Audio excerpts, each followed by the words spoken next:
అతిశయించకూడదు. నువ్వు దేవుడి దగ్గరకు వచ్చి అతిశయించావో నిన్ను గుర్తుపెట్టుకో.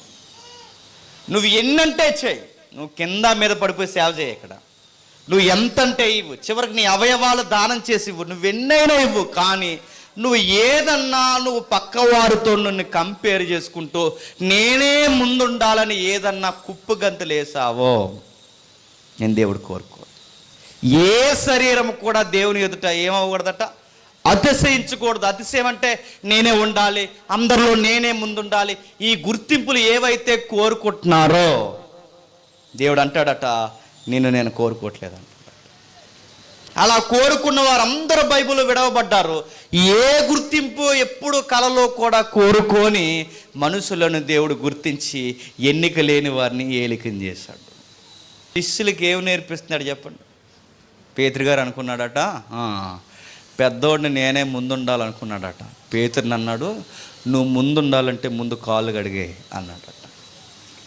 యాకోబులు అనుకున్నారట, వాళ్ళ అమ్మగారితో రికమెండేషన్ చేసి యేసుప్రభు సింహాసనం రాజ్యంలో వేసినప్పుడు నీ పక్కన ఒకడిని, ఇటువైపు ఒకడిని, కుడివైపు ఒకడిని, ఎడమవైపు ఒకడిని, ఈ రిజర్వేషన్ సీట్లు మా ఇద్దరు అబ్బాయిలకి ఇచ్చాయని వాళ్ళ అమ్మగారితో రికమెండేషన్ చేయించారట.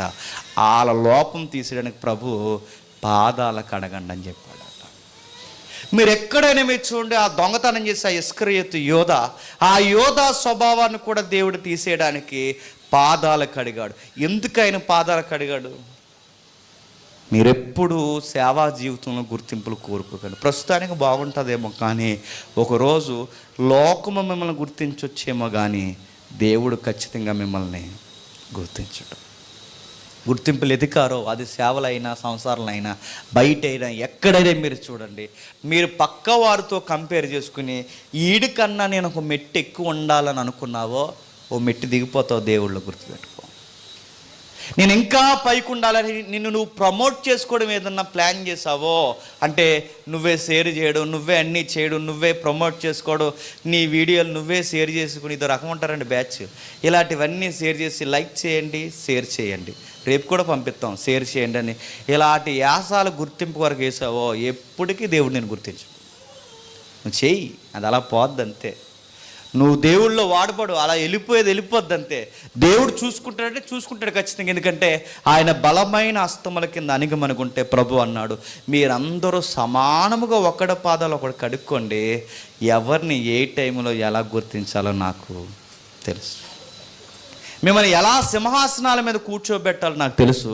మీరు ఎక్కువగా వావరగా థింక్ చేసి కోపాలు తెచ్చేసుకుని ఉరిమేసేసి కోపాలు తెచ్చుకొని ఈ పదవుల కోసం, ఈ చైల్డ్ కోసం మీరు సీరియస్గా ఫైట్ చేసుకుంటే కోపం పాపం అవుద్ది, పాపం మరణాన్ని కంటారు, మీలో మీరు కొట్టుకు చచ్చిపోతారు. అదొద్దు, కోపపడకండి. ఇది కయ్యేనికి 4వ అధ్యాయంలోనే కాదు, బైబిల్ అంతా చెబుతున్నాడు, గుర్తింపుని కోరుకోవద్దు.